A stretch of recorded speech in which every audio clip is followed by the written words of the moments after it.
Best Boys of Film Podcast, an amateur film study podcast for the average Joe, the buffest buffs, and the cringiest bingers. I am your host, JP, and I'm joined by my brother, professional Hollywood maniac with me. With a story. Today we're here to talk about men. Oh man, you it's like you comically cut out right at your name. So you just said no. With the story. I feel like we can leave it in. We can leave it in, but you gotta give them your full name once. Yeah, Kory with the story, but the changing it to just the story would sound kind of badass on here. Yeah, that's like your alias. We're cutting to our correspondent, the story. Yeah, it's like your brief battle rap. That's like your battle plot rap name. Yeah. Oh, that would be cool. Your underground rapper name is the story. The story. Oh, I love that. I love that so much. I gotta do that. There's an underground rapper named The Saurus, and I always thought it was the most clever name when I was a kid. And because Thesaurus. Mm-hmm. Back when I used to watch a lot of real deal battle raps online and stuff, that guy pops up every once in a while. It's super cool. It's crazy what all those guys can do just like off the top of their head. I think you're right. They write stuff. They write it ahead of time and memorize it. That's not as fun. Yeah, it's true. That is. That's cool though. That's what that's what it's all about. But all right, let's get into it today. Speaking of battles, that's a terrible segue. We're gonna talk about Alex Garland today. And that's somebody that I've been, pretty a casual fan of for a while. I haven't seen all of his stuff, but I have been interested in his stuff. I've seen a good few of his films. What about you, Kory? I looking at his filmography, I was aware that he was like the ghost director of Dredd.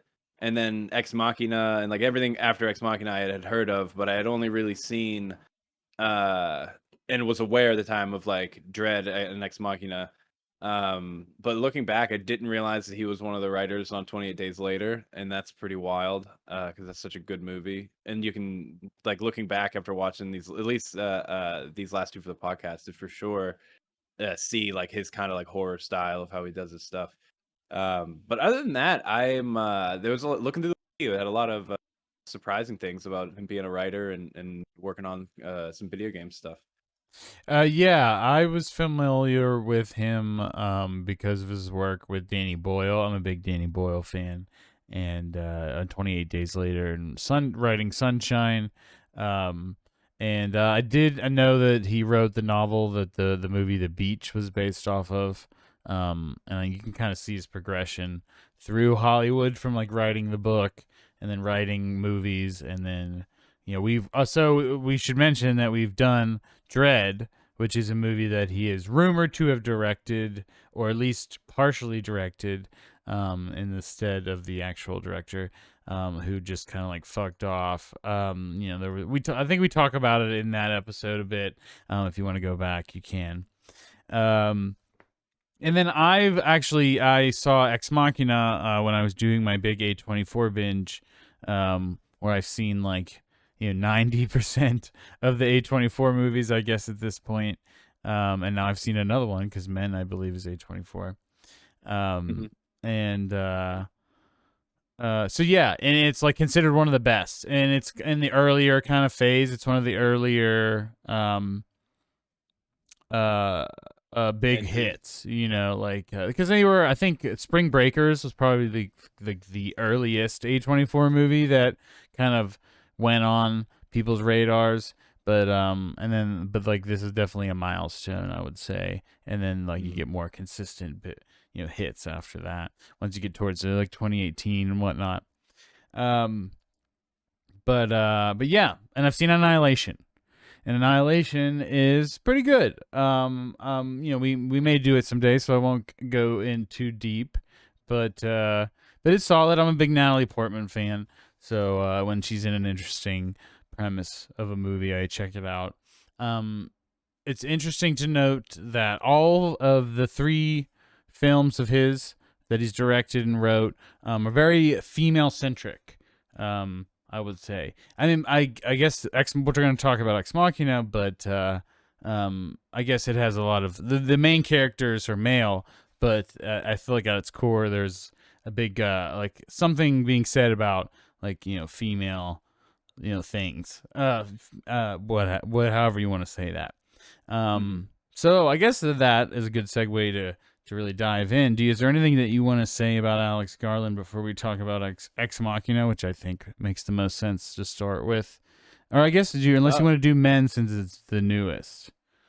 um, It's not brand eh, new, but it's yeah, new. yeah. I think for this one, maybe we go chronological to see like the where what's considered his biggest is his first, and then see where he's at most recently.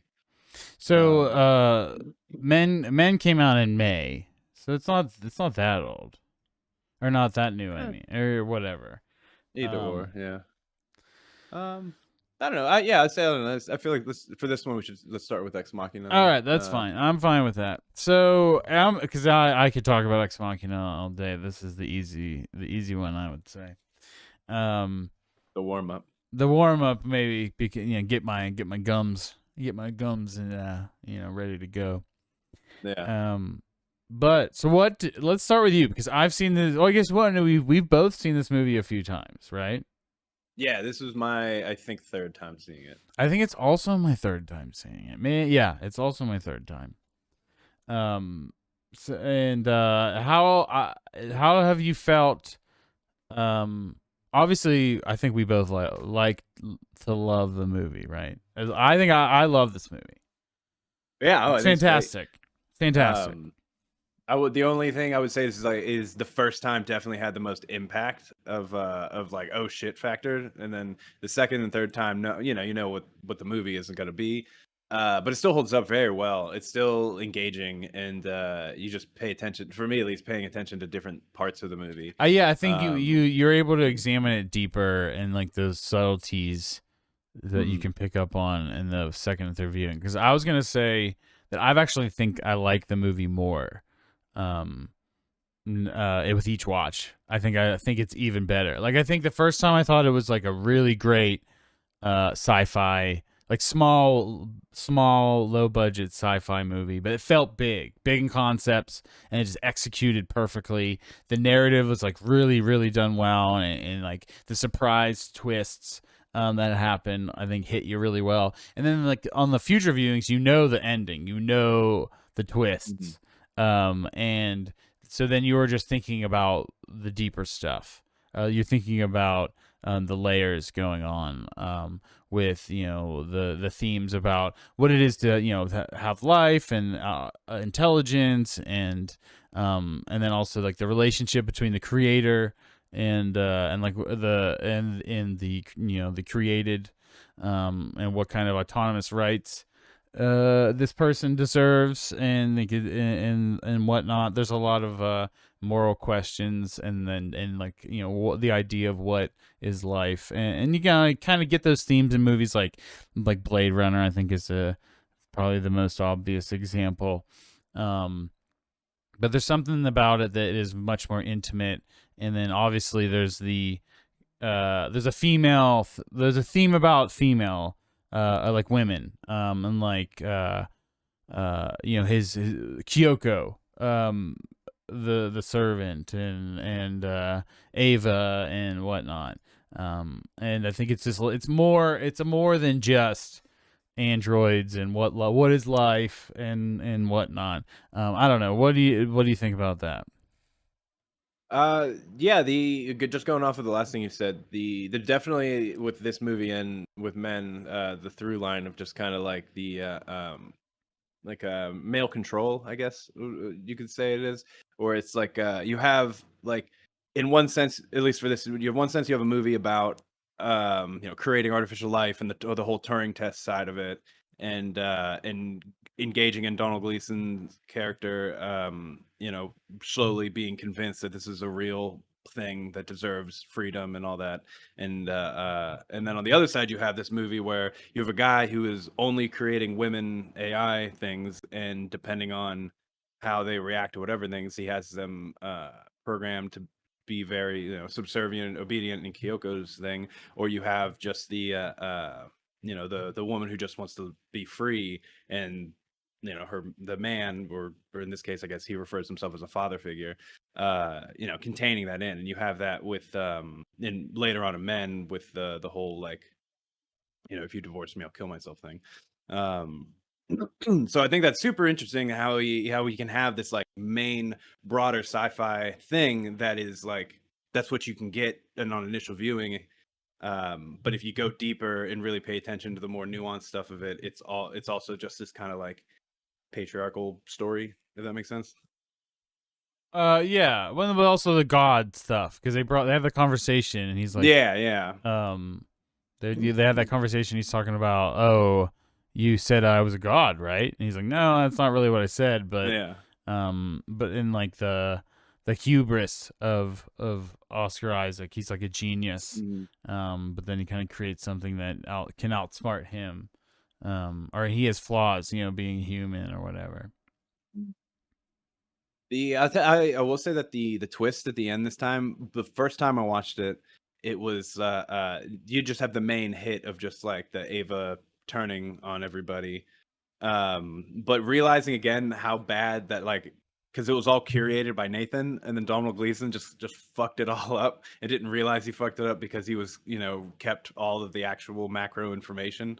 uh it is, man, is that hit way harder and way better, like when you know the other aspect of it, uh in my opinion. But What's the other aspect of it?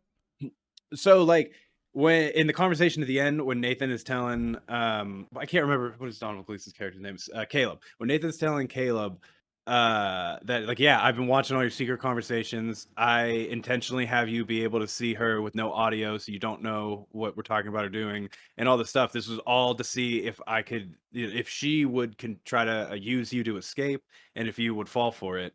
Like, that's the test. And when he realizes it, and then he's like, "Oh, I already did all those things about like changing the lockdown procedures and shit before he knew all that." Like, that just, like, Donald Gleason fucked up so bad, and which leads to his demise, obviously, because she chooses to not let him go either. Um, and it's like a double whammy kind of twist thing that is just so well done, and upon like multiple viewings, you can appreciate it so much more. Yeah, the just like he got suckered. He got Yeah. suckered into thinking that she actually loved him, and she was just doing anything that she could to escape. And yeah, it's so yeah, it's interesting that it was like all of a test for Nathan. Yeah. But he wasn't, He got, he could, but he was. It was like kind of a triangle of everybody trying to fuck over any of the other ones. yeah. It was like Yeah, it's like a rock paper. double whammy. Yeah, well, it was like rock paper scissors. Like um Ava fucks over Caleb. Caleb fucks over Nathan. Nathan fucks Mm. over, tries to fuck over everybody. I don't know. It's like this weird triangle of betrayal, and like thinking that you've outsmarted the other one, but ultimately, um, Everyone's outsmarting each other, and it all ends bad yeah, for. it's like a house of cards. Yeah, it's like holding Yeah. everything up, and then it all falls down, and Ava's free, and the other two fail. Like they're all trying to play this game, and they think they Mm. have it figured out. Like, oh, I'm the smart one.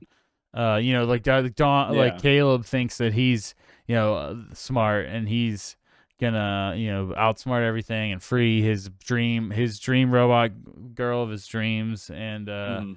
and it just doesn't work out.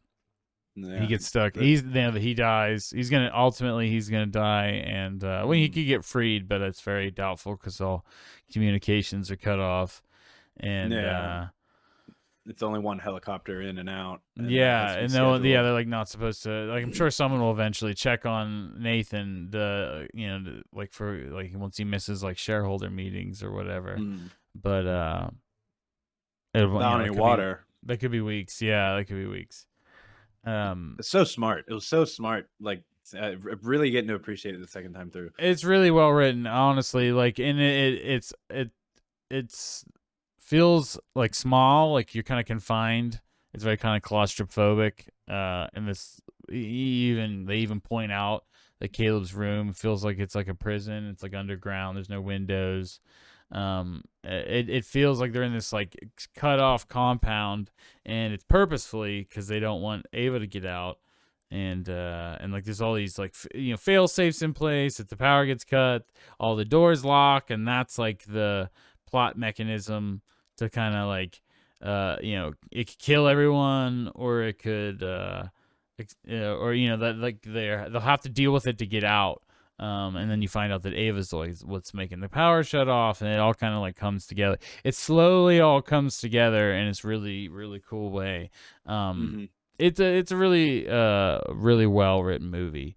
I think that's its Yeah. greatest strength is and the visuals, like the CG is not wonky. It holds up, but it's not great. It's not perfect, but Hmm. it does the job for telling this kind of story. Like you could probably tell this story, in any kind of era of movie.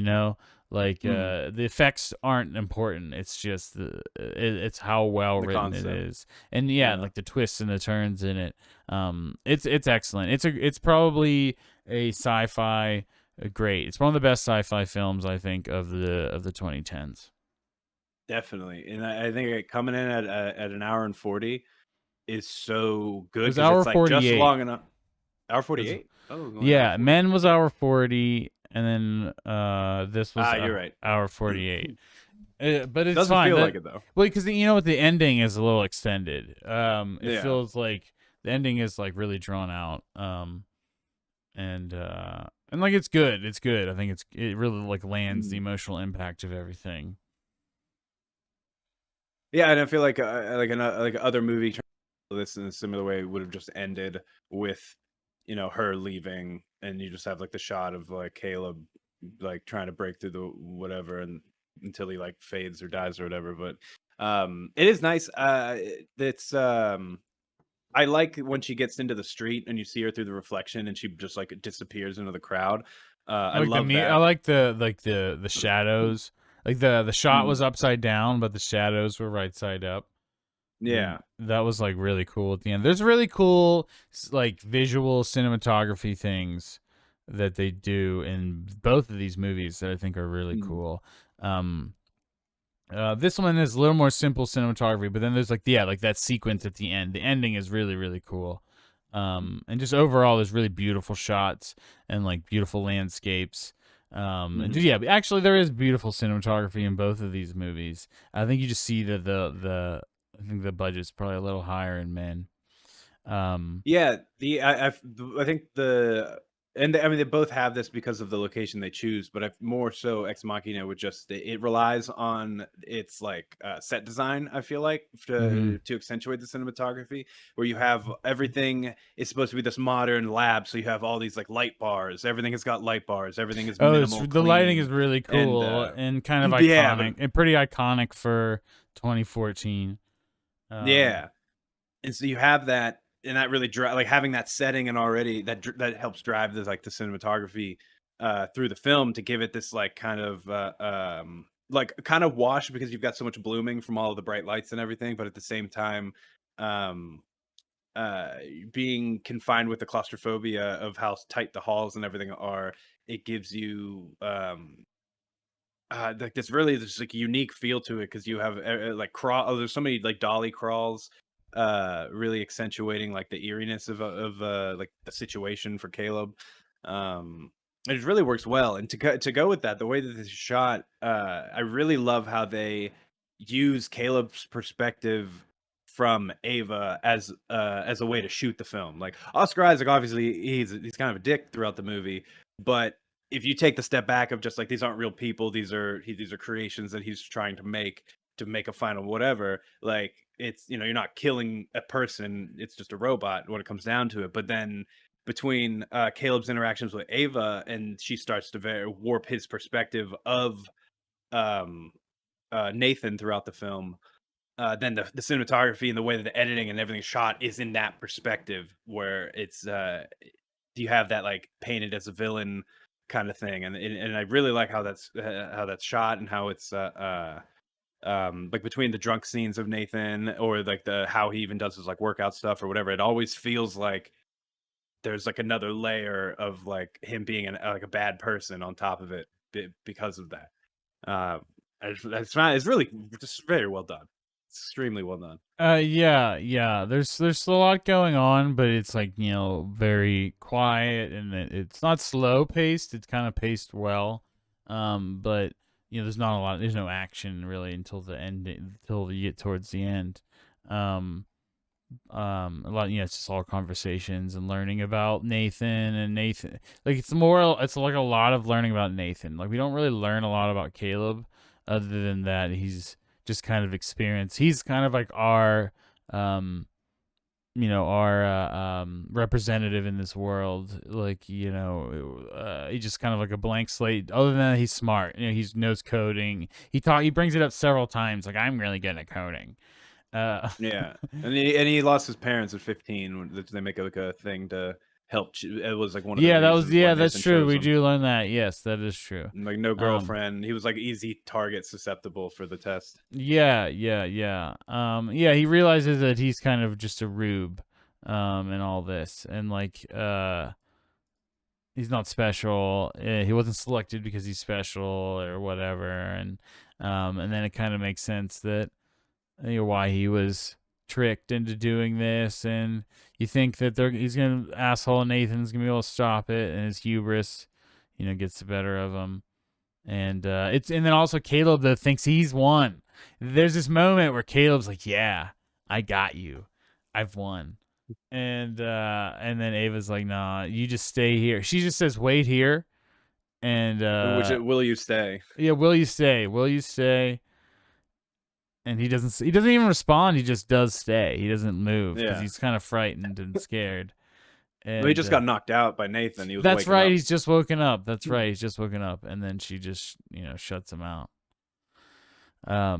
Yeah, what a fucking way to end it. Well, honestly, just like a classic way to end it.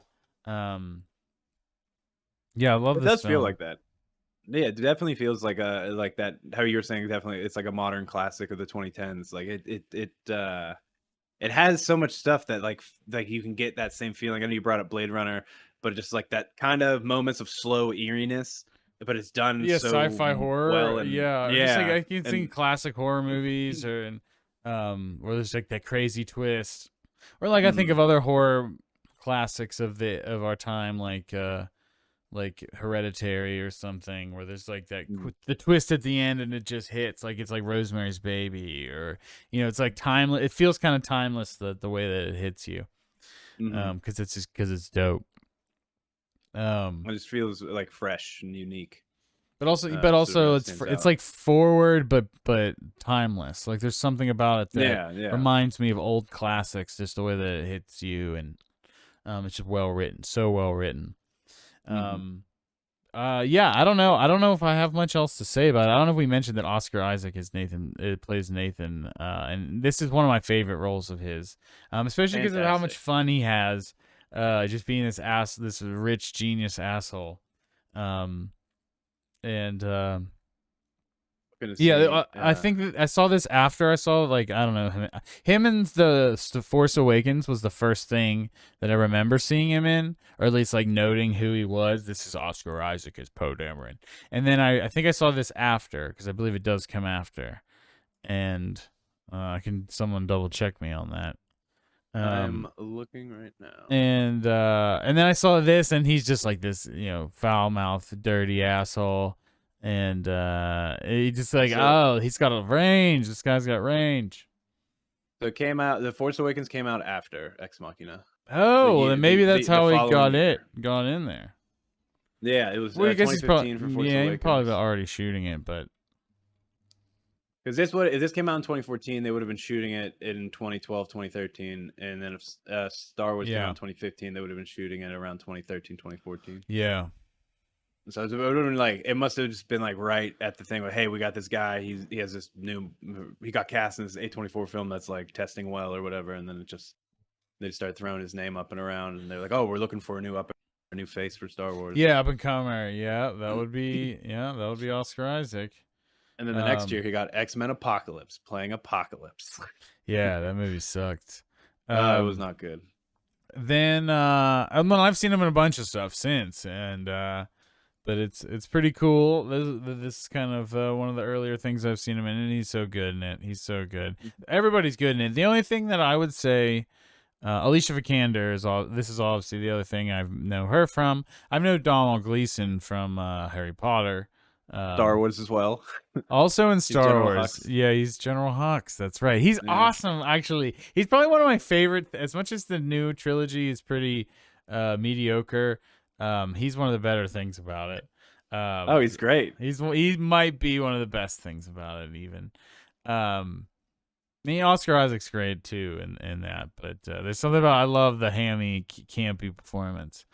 But he's good in this, and he's great. But like his accent kind of maybe because I'm not used to him, from Harry Potter and Star Wars, like not used to hearing him talk Yeah. with an American accent, and he specifically says he's from New York. Um, He and says he's lives in New York, but he grew up in Oregon. yeah, But his I was gonna say, when he says he's from New York, I swear he puts a New York accent on it, just a very slight one. And then when he says he's from grew up in Portland, like a minute later, it switches to like off to like just a generic Yeah, American I don't accent. know. I don't. That would be my only nag on the acting at all in the movie is his accent feels inconsistent. Riss pointed out, but she just kept like she was like, oh, maybe it's because Harry Potter. I'm used to hearing him from Harry Potter. Um, That could but be yeah, it as well. but I like him. I like him as an actor, so I'm just glad. I'm glad he's around. He's in Um, that one time travel movie. I think it's called About Time. That's really good. It's very sweet and sad. He's like able to travel back in time, and he finds out his dad can too, and then it just like how like the Futurama time travel shit gets all sad in the end of the series. It's like that kind of mhm. feeling to it. It's really good though. He's really good in it. Um, so other things to talk about. The score is really good. Score is really good in both of these movies, but this one in particular is very good. Um, and just like overall, there's not really like any complaints. Really, the movie, the runtime's nice. It kind of it's paced well. Hmm. It's super well. It's obviously the best quality. It's writing, and that kind of just lifts up everything else. And Hmm. it has just a vibe. It's very vaporwave. I think that like people will look back at this movie as kind of an example of it. Blade Runner 2049. I don't know what the fuck it is. Um, 2077. There's all these fucking sci-fi things Numbers. with years, and I can't keep Yeah. them all straight anymore. Um, but yeah, that one as well, the Blade Runner sequel. Um, uh, I don't know. I really like it, and I'm ready to score it. Unless you have anything else you want to talk about. Yeah. Oh, I was just reading on here while you were talking. They used 15,000 tungsten lights on the soundstage they shot on to give like that the hallway light look and everything to keep so they didn't have to use fluorescent lights, like tube lights and anything. So they use like these little P lights. That's crazy. It looks so good. It looks so Yeah, good. wow, that's interesting. That's interesting. Why didn't they want to use fluorescence tubes? Fluorescence flicker on screen pretty bad, Oh or wow. and then they also give like a green cast. Like our eyes don't see it really. Sometimes we can, depending on the fluorescence, but for the most part, our eyes won't see it. But cameras pick up the green a lot more. And with when your main character is like half in a green screen suit, I imagine that in the flickering is just a no go. Yeah, that's interesting. Wow, that's why you're here to give us these kind of facts. See that, folks? We got an expert here. um, I know something. yeah, at least a thing or two about a thing or two. What? All right. Well, you ready to score it, or Sure. what do you got? I'm torn. I want to say 4.5, but I feel like it deserves a 5. But I feel like at the same time, it I the get movies I've given 5. I've come out a lot more like about. So I'm like torn between the two. And I was hoping by the time we discussed it, I would settle in, but So I'm still torn. I've already had this rated on Letterboxd as a 4.5. Um, and I also am wondering the same thing. I think I'm gonna just stay at 4.5. I don't. Yeah. I think maybe it just feels the movie does feel small and like claustrophobic. I know it's supposed to, but it's like kind of like it's like a dread. Like maybe you learned this from Dread, like how to make a small budget film feel big. Hmm. But ultimately, I think that is my only real reason.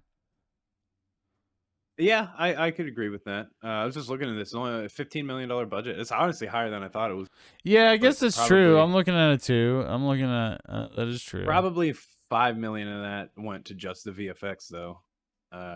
If they because they do look really good for the time, and they were probably went with like a like Weta or some high end production thing for it. But yeah, there's 800 VFX shots in this movie, and they all had to be half of them had to be rotoscoped. That's nuts. Yeah, you can notice it some on some of the things. And you get like sometimes she looks different when she's in CG mode. Like her face looks a little different than Yeah. uh than when she's in like she has a wig on or something and they don't have to use Hmm. any. Um but yeah, I mean then like Four and a half. everyone in these three, the three of the main cast have gone on to successful careers. I even believe that Sonoya Mizuno plays Kyoko. Um, I've seen and I know she's had like she's been working pretty consistently since then. Yeah, Um, so she was in Annihilation, yeah, she Beauty was in and the Beast, and Annihilation. Crazy That's Rich right. Asians. I gotta see Crazy Rich Asians. I heard so much about it when it came out. Like a lot of people I know saw it, like from like my LA friends, said it was really good. I just never got around to it. Yeah, I've also heard that too. It's been on my list. I want to see that and the oh, what the fuck is it called? It's not the Arrival, is it? So now I'm just Travel with thinking of Arrival. yes, with Amy Adams. The Aquafina movie. Aquafina, What's the Aquafina movie? Shang-Chi. No, not that one. But yes, that actress. Um, it's an That is A24 actually a movie. movie. The Farewell. Oh, I didn't know she had a Yeah, movie. it's an A24. It's like she's in it. I don't know if it's her movie. But it is a movie that I've wanted to see that is has an all Asian cast. But all right. So yeah, I'm sticking with a 4.5 with Ex Machina, though I still stand by. You know, it's like kind of like when you think of like Texas Chainsaw Massacre or like I don't know why I keep thinking of that, but like that those examples of small movies that's like hit Evil Dead or whatever, like they just hit so hard because like the writer, the director, the style, it like it's something is nailed and resonates with people. It doesn't matter that it's small, like it's a small movie, but still at the end of the day, that kind of does limit it in some way. It like prevents it from like being perfect. I guess I don't know. I don't know if I'm making sense, but No, no, I definitely get that, and I agree. Um, it is it's so close to being like a wow your socks off 5, but at the same time I don't think I would change anything about this. I feel like it fit like yeah, how it I is its agree. best form. And whether that's a 4.5 or 5, I don't think it matters because it's still like it's going to be a movie that is you need to watch this if you want to get into like well done sci-fi, especially indie sci-fi. Of like how to do minimal characters, minimal location, and make it fucking enticing, eerie, and wanting you to like want more as the film's going on. Um, all right. Well, let's move on. Let's talk Man, about men. Um, so men. I feel like I shouldn't do it too much, or I'll get like copyrighted. But yeah, I used that joke so much during this week because even before we watched it, I just kept doing that and to get us all excited. Um, and we watched it. Actually, we ended up watching it this morning. like early this morning, and I really did. I enjoyed it. I enjoyed it. So if you the movie Ex Machina, it's got great reviews. Everyone considers it a kind of a classic. But his movies since Annihilation and Men, as well as his show Devs, I've seen get very mixed reviews. And kind of like everyone kind of settling on that they're good, but they might not. They're not as good as Ex Machina. And I've not seen Devs, but I would like to regardless. But I have seen Annihilation, and that is kind of how I felt about Annihilation. Is like it's good, but not great. And ultimately, Men is kind of in that territory for me. It's definitely not a bad movie at all. It is definitely nowhere near a bad movie. Let's just get that right out of the way, because you know how if I have to, if like this happens a lot in episodes where you really really like a movie and I just like a movie, and then I have to like spend the time talking about the critiques, and you gotta have to spend it defending, and it turns into me versus you on it, and I don't want Yeah. that to be the case. And I think even me and Riss were talking about it and had like small disagreements, but ultimately we kind of felt the same about the movie, that we liked it, but might Mhm. not we didn't may not loved it. So anyways, I just need to preface this with all that. But I did like it, and but there is I think a lot of the critiques that I've seen about it is that it is kind of shallow. It has like all it really says is all men are bad, and it doesn't really go anything deeper than that. It people pointed it out as a movie about feminism made by a man. And this is the same exact critique that people said about Last Night in Soho. If I don't know if you remember, I think I said this. I Mhm. brought it up in Last Night in Soho. Um, this movie is much fucking better than Last Night in Soho. Oh, Last I night, hated oh, that movie. I hated. I strongly Dog shit. disliked to dog I'll shit. say it. Yes. Dog shit. All It right, was it dog. was his Yeah, worst film. dog shit movie. Yeah, might be. Yeah, Edgar Wright's worst film. It did give us Matt Smith and brought him to Morbius, but but other than that, if it got Matt Smith paid, I'm cool with it. But other than that, that movie sucked. This movie's much better, but I feel like it made that critique is bound to come up, and it does. I think it does ring true, but not to the. This movie is not. I don't know. It kind of is a quintessential indie horror, modern indie horror, kind of by the numbers a little bit. um it's kind of like I think I reviewed it on Letterboxd, and I kind of tried to review it in one sentence, and it is Get Out. It is Get Out about feminism made by a man. And that's kind of really what we got. I think that it tries to play some of the same notes as Get Out, and it doesn't hit quite as hard. It doesn't like Get Out has so much more going on than just white people bad.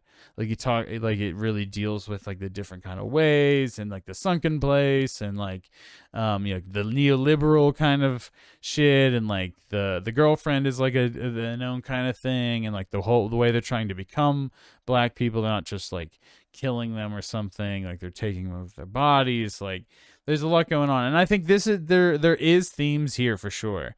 And but I think at its core, maybe that I'm just not getting it, or people at large are not just seeing it past its surface level thing.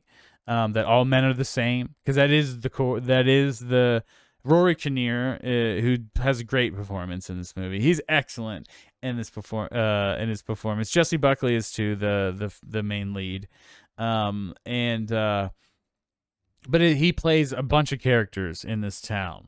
They're all like the same guy, and it's kind of saying like all men are the same. They're shit. They're all shitty. All the guys that look like this are shitty, and but then it kind of goes further than that. But that is what it is at its core. Um, and it works. It's funny as hell.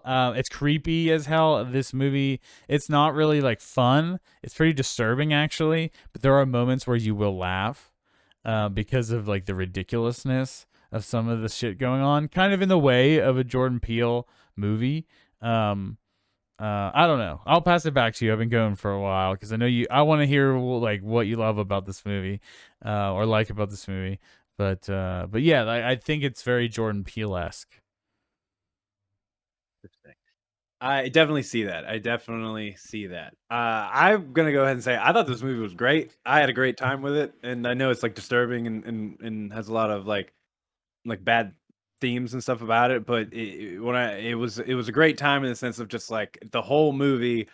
I would say from like for after the first half hour, once the setup is already done, I'm just in, excited, and waiting for like shit going down. Like once we saw the dude at the end of the tunnel when she was doing her Echo song, which was super cool. Yeah, I Um, really like I that part. I I love that they made that part of the score for the rest of the movie too. It's super like it's a very like iconic kind of score sound. That you hear it and you immediately know, oh, like that would be from Men. But once you saw the dude in the tunnel, because he wasn't the naked man at the end of the tunnel, he was wearing some clothes, like you saw a jacket flowing. And then it got to the naked man. It was just like I was just, what the fuck is going on? And Yeah, I just want to yeah, know more. yeah. No, And at that point, it was a really good setup. It was super good setup. and then like every scene, it just kept me going. Like I just want to know more. I want to know why this dude looks the same everywhere. I want to know because I was curious if they were going to explain it in the story or they're just going to leave it up for interpretation.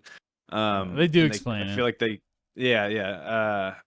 And the I love that the way that they cut it with the flashback, like like as she is dealing with the her like post relationship stuff, we see it as she's dealing with it in flashbacks, which is nice. Um, and in the whole setup of just like why are the dudes like as soon as she like immediately like curbs their advances are just like fucking weird about it, and then you got all like the religious symbolism stuff with the Garden of Eden and the apple, and like the in the church they've got Yeah, like the green yeah, man pedestal, and on the back is like that like the thing stretching its genitals open. yeah. It's uh vulva. yeah, it's so it's like there's definitely more themes than I'm able to, but I was like into the whole like aesthetic and theme of it. And then once it goes full like thriller at the house after she leaves the pub, it's just awesome. Like I was on my edge of my seat the entire thing, just waiting and wondering what like how it was gonna go, what it was gonna do. It was just done. It was done like horror slasher so well in that like last like 25 minutes moment, and like with all the lights flickering out and he changes to like the different guys and stuff. I thought that the gore was justified and done very well, even Yeah, if it is like very unsettling. yeah, Um, yeah, yeah. The it's well, we're gonna get to the ending sequence because that is yeah. the most buck wild part of the movie. I Like I know you screaming, can we were screaming out yeah. loud. Kylie hit her face, and I know you can see my face. I was just the entire time like so like couldn't look away but could not like speak or move. I was just so like appalled but like in it. It was just the whole visual's just insane, so like I don't want to say cool but just like interesting. um and it's just and like the layers of the whole thing where it's like the way I took it at least was the like uh women and religion and a lot and like the Bible and all that things are like blamed for like the sins of man, like we are um like it comes to like the whole like hijab thing where it's like men can't control themselves so women have to like Yeah, cover up yeah. and I all that was talking stuff. about that. Yeah, And so I kind of got like with everybody like gaslighting her into thinking it's her fault that the dude killed her husband killed himself, and all that stuff of just like, well, you not you're not looking at it from like the incel like defense essentially. You're not looking at it from the man's perspective or whatever. Like at least that's what I thought that was all saying. And then when you mixed in like the Green Man thing, that got a little more confusing with me because I know Green Man symbols like rebirth, and then the ending has all that rebirthing. Um, that I'm a well, it's little like I the don't cycle of I. Well, that's one of the things I got is that the cycle of like each generation, like men just get this teach each other the same habits. Like it's Yeah. Okay. still like Yeah. it's these toxic traits are passed down, Hmm. generationally. Like a kid sees their dad do it and they do it, and like it just it and then it becomes like it's throughout like the Green Man is like populating and keeps like there's more and more as the movie goes on. There's more and more of these guys, Yeah. and that's what I kept. That's what I thought at first was like the Green One was birthing them all. Like, and Hmm. then we find out that it's like the same guy changing or whatever. But then we're like in Yeah. the bar though. There was like how many of them at the same time? Hmm. So it's like obviously more complicated than that. Um, yeah, I I like like that that. though. No, I do like that. See, these are the things I didn't have an issue with. I think the things I did have an issue with is I think the whole James storyline, while visually really cool, I think the scene itself and the content of it were pretty trite, like kind of basic and like things that have been hit on the head a million times in like recent years, and not like it's not terrible or anything, but I think it's Hmm. not great, or it's not saying anything new. And I think that's everybody's kind of Yeah. problem with the movies. It's not saying anything new, and it just kind of nails its the few things it is saying, it nails so hard, and its imagery, its symbolism are really really good. Its cinematography is excellent. Its score is excellent. Obviously we said Jesse Buckley and Rory Oh, Kinnear are she's so fantastic. good. They're both fantastic. We'll have to do Thinking of Ending Things on here. Or did we do it before? No, I've never seen that. You never seen them Thinking of Ending Things? It's a Charlie Kaufman Uh-uh. movie, but she's in it, and Charlie Kaufman's who did Synecdoche. So we know, of course, we're gonna do Synecdoche on here someday. So maybe that's what we'll pair it with. It's on Netflix. But anyways, they're really great. There's just a lot of great going on. I think that, and I think I don't think the movie's shallow. I think when people look into the what the Green Man represents, and apparently the woman carving is called Sheila Nagig, and I don't know if I'm a jig a gig. I don't know if I'm saying that right, but it's also a carving that's all over churches and architecture in Europe from centuries ago. Um, and there's you're right. There's something going on with the church and the boy, the vicar and the boy, and it's like interesting that they're paired together. Um, and the boy is a I little asshole. I'm like, there's this the CG face on the boy was not great at first, but Yeah, then that was it was that was not weak. great, but it kind of was like funny, and it just like I didn't care. Yeah. Um, and then Um, but in the house in the dark, it wasn't so bad. yeah, it was jarring at first. I was definitely like it's definitely a CGI face, and then I was trying to be like it kind of looks like the guy, but honestly, the weird angle coming from like behind the like the house made it kind of like weird or whatever. But there was one thing I saw online that I thought was like a cool take on it, and that was that the Harper Lee character is supposed to represent like Lilith, like Adam's first wife who wanted to be treated as equal, so she left, and then he created his obedient wife or God created his obedient wife from his rib or whatever. Mm. And like having that as like a thought for the whole movie also like kind of explains more of the like it gives it more of like a mother feel from Aronofsky, which I think is kind of cool, but it's also just layered in like the modern sense of just kind of like that like the like incel reaction to women rejection and stuff. I think that was weaved in well. I think that the concepts are cool, but I agree with you that my big dislike during the flashback scenes was that it was just very much no complexity, just straight up. And I don't mean to say it's generic, but just like if you leave me, I'm gonna I kill do. myself. Yeah, Like and like that is a thing. Like people have generic kinds of fights, but I don't yeah. know. It just didn't say anything new, and I think I feel uh like it could have been more complex and have it be more deeper. Let me dig to find more of the thickness of it rather than just spelling it out straight up. Like this is an incel. This is him trying to emotionally manipulate.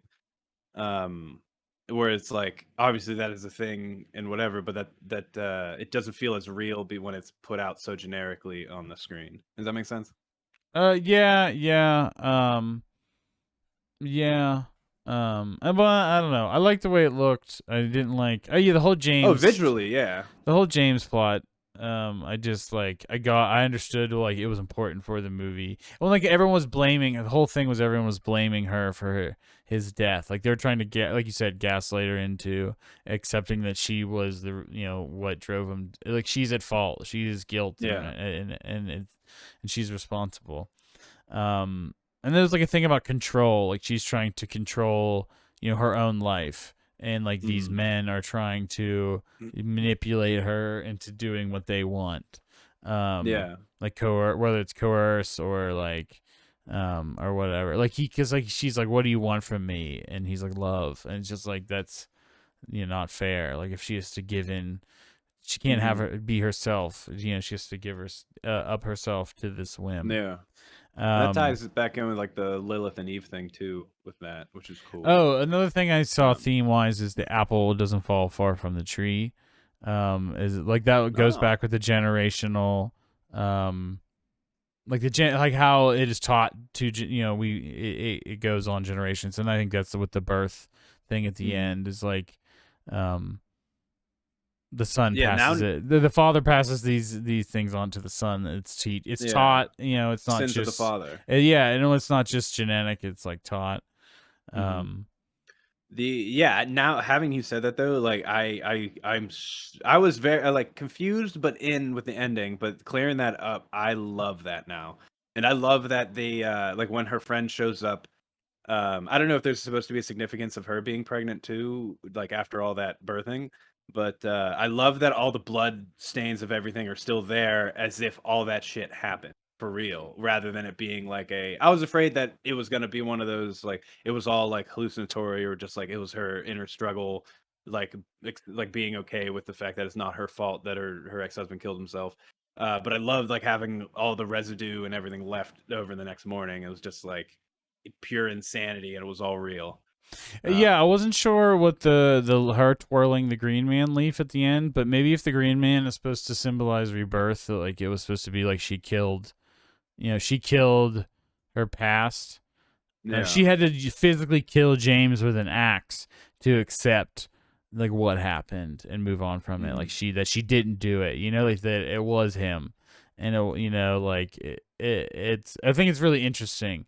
Like there was a moment with the knife, and the vicar in the house, and she had it like he was like trying to like paw at her crotch, and she put the knife Mhm. like at his throat, but the handle of the knife was right at her crotch, and then she like couldn't do it. And then after that, after he like tries to like rape her, Yeah. uh she stabs him in the stomach, and it's like there's something going on, like a phallic like symbol, and like taking control, and like she was like impotent in that moment, and then she kind of like Mhm. is able to do it. I don't know what it all means, but there's something being said.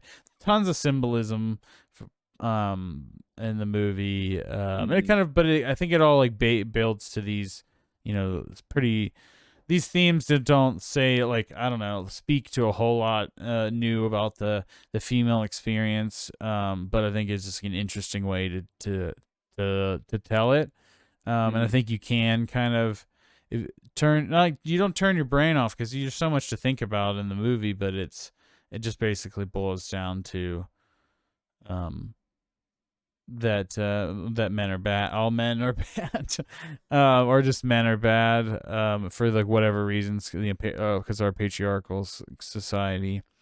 Mhm. Um, I don't know. I think like at the end of the day, I liked it. I didn't love it. Um, I think it's good, but not great. I think it could be great. I think it has great things about it. I think there's a lot of Mhm. good, and there's a lot I like about it. I think was very entertaining. It was a good watch. It was an easy watch. But there's like something missing from it for me that's like doesn't put it on the level of Ex Machina. Um, Mhm. and yeah. Yeah, I think I agree that it's not on the level of Ex Machina. I feel like that movie with its themes and everything feels more complete. I can definitely see the shallowness take on this, although I would disagree. I feel like it's like some reviews I had seen online after watching it just felt like knee-jerk reaction reviews of just like, oh, I guess all Yeah, I men are think bad some of then. that And too. it's like, Maybe people need to like simmer on it a little bit, stew on because it. it's not, yeah, like while in this case it is saying like all the men in this movie are bad. I don't think the case of the movie is that men in general are bad. I think No, it's but more like like, we have like all ingrained like talk like traits that are yeah, bad because of like it's taught over you know hundreds and thousands of years. yeah. And you combine that with like that aspect of in like religion and past and stuff like that, like there's a line in Corinthians that's all about like women are not allowed to speak in the church and they're only supposed to learn things from their husbands and stuff. And just like having this work as an allegory for like that kind of stuff, I think works well if you really want to like actually like take the movie like go deep on the movie, so to speak. But I don't think you should just have like the knee jerk reaction of just like all men are bad and then like that's what the movie is, because to me at least it's so much deeper and so much more than that. I think that I see. I don't think. I think the difference between this and Ex Machina is Ex Machina has like multiple themes that all kind of build together and they all feel like fleshed out enough. And like this feels like one main theme that we're hitting over and over again in like some different ways. Mhm. And like there are some like tangential or peripheral themes and things, but they don't feel like fully fleshed out enough, fully earned. Mhm. I don't know what the proper thing would be, but I think that's the difference. And I don't I think the critique that this is shallow is harsh, but I don't Mhm. think it is also like I get the critique of it being pretentious. Like it's because I feel like pretension is usually associated with stuff that gets weird and abstract for its own like up its own ass for like Mhm. not a real like reason. Like it has no depth with what it's truly saying, but it's a lot of like a lot to say a little, I guess, actually is the Yeah, best yeah. way to say it. And I don't know. I don't think that I don't know if I feel that way either. I can see it, but I don't know if I think it makes it suck or anything. I think that's why I think I'm landing where I'm landing on it. But yeah. I I think feel, it's worth considering, but all that stuff. yeah. I think if this was stretched out any longer, it would start to feel like it's up its own ass. I think the runtime grants it a lot of grants the film and like itself like a lot of help. Being an hour and 40, it's a quick watch, especially nowadays. But yeah, I could see if it started going more like holding on things longer, trying to go more in the abstract stuff to like slow down the plot or whatever, because it's like you said, it is. I 100% agree that it is between Ex Machina and this, that this is like one or two themes or whatever, just hammering over and over again. Um, and I feel like And it's if you were to entertaining. It's just, it is, but it's entertaining. I feel like what helps it a lot being entertaining is it being an hour and 40 minutes. If this was even yeah. 2 hours, I feel I like it think would start to feel like it's yeah, up its you own would feel ass. thin. Yeah, it would fit. You would feel how thin it is much more. I didn't feel Yeah, like, and I liked the runtime. At Risk said that she thought the second half felt longer to her, really. than she thought the first That's when half. She's that's the when the I liked shit's the going. we liked the first half a lot better. We thought it was set up super duper well, and then we just didn't Oh, like it's set up ultimately great. what the movie I think ended up with. But I like the ending too. Like we were like I don't know. There's a lot to like, um, but I don't know. It just falls short in some way. With Like its I could see message, it. with its messages and Yeah, the things like we've been talking, the things we've been talking about. There was yeah. something Like I if had on the tip of my tongue, and now I'll pass it back to you. But go ahead. I was gonna say, I feel like this is a kind of movie where if you break it down scene by scene, it's great. Like each individual scene or section, other than like the dialogue and the flashbacks, are like these really great, visually striking, like crazy, like really interesting tones or whatever. But as a whole, like it's like the whole is lesser than the sum of its parts. Does that make sense? Yeah, yeah. In that aspect. Like I Oh, said, I think it works for me still, but like mm-hmm. I totally get like that other aspect of it. So okay, I remember what I was gonna say. So back to the Get Out thing.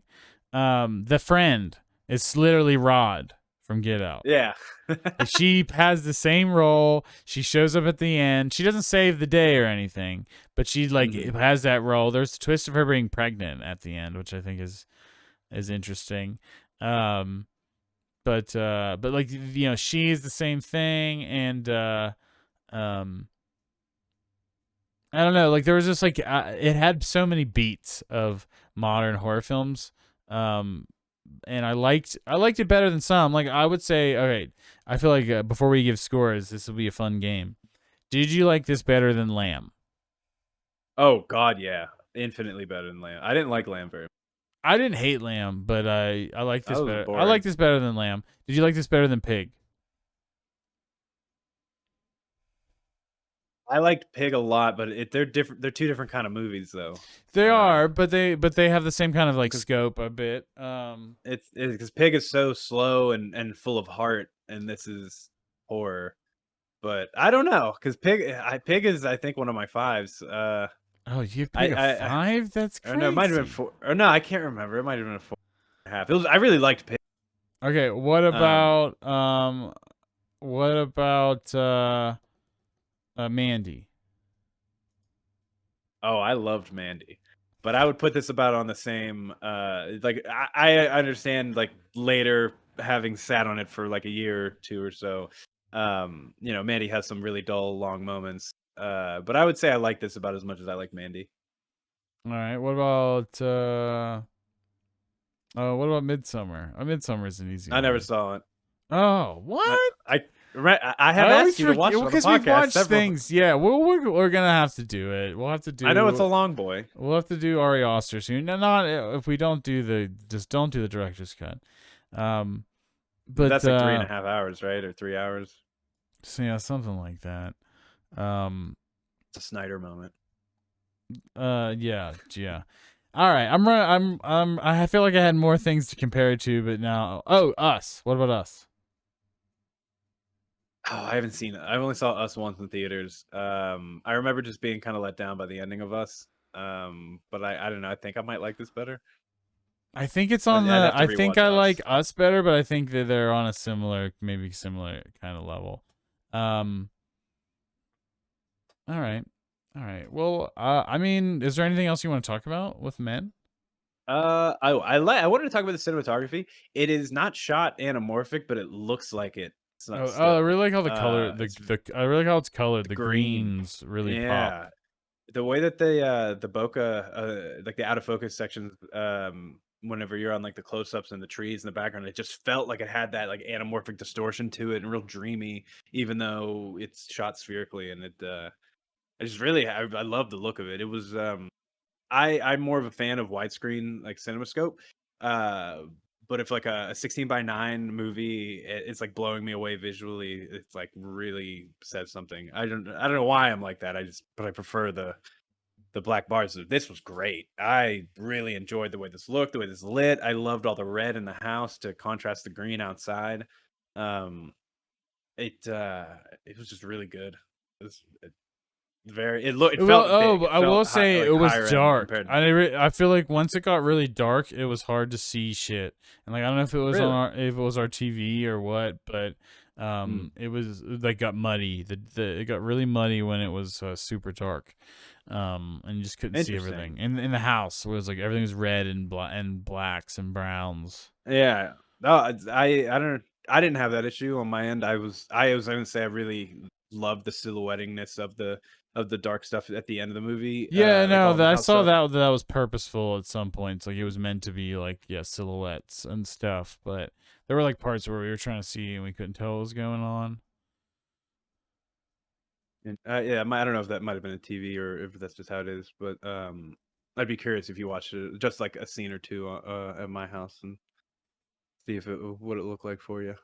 Um, All right, well, but I'm yeah, ready to score this bad boy. all right, hit me with what you got. I'm Yeah, curious. I was torn between a 3 and a 3.5, and I think talking about it made me like it more. I think I'm gonna give it a 3.5. All right, I honestly I see that score. I don't have any qualms with that because I'm giving it a 4. I 'Cause can't. I I did feel like really it like can't it, be but any higher. I can't be any higher than a 4. That would be illegal in my opinion.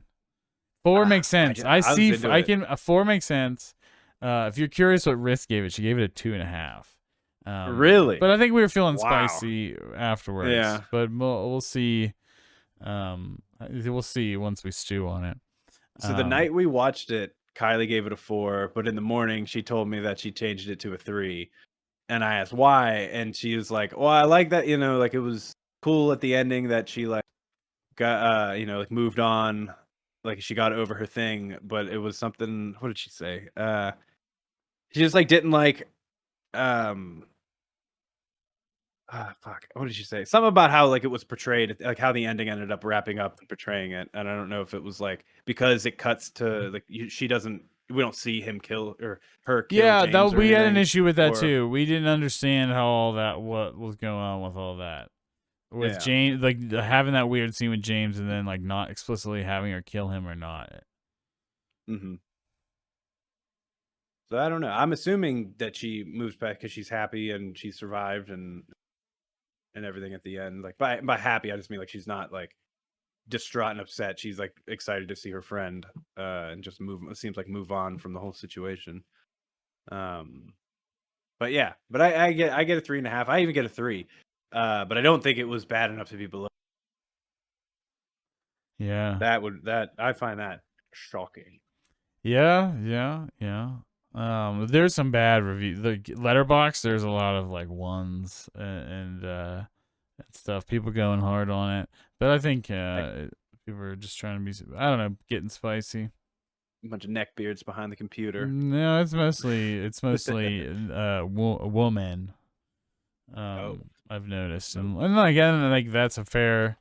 That's fair. yeah, Yeah, because yeah. No, that's what I mean. Like we preface this as a movie about um at least maybe not about women, but the message is about how, is very pro women, and it's made by a man, and hmm you're gonna have things that come with that, um, and but ultimately, I still think that it is a solid movie, and it doesn't hurt, and there's nothing problematic about it. And like you could have had a man make a movie about women and just fuck it up. You know what I mean? Like yeah, say yeah. stupid ass, ignorant, obnoxious shit. Like Completely tone there's deaf. nothing wrong in that regard. I should have said that earlier. There like that is all nailed. It's just that it doesn't go like much further. In terms of depth, I guess is the issue. All right. There you have it. 3.5. I think that'll wrap it up for this week of Best Boys. You can follow us on Best Boys Film Pod. You can follow me at Slob Thomas on Letterboxd and all the other things. And you can follow him at Kory with a Story with a K. And I believe that's going to do it for this week. I don't think we have anything in the chamber for next week. I gave you a bunch of ideas Talked before. about we had talked about Marcel the Shell, but I don't know if it's going to still be in theaters or Oh, not. I think it actually might have just came out. We can look that up real quick. Marcel the Shell was released on June 24th. It is currently at AMC Waterfront, just at 2, and Oh, I mean, It is at Row House.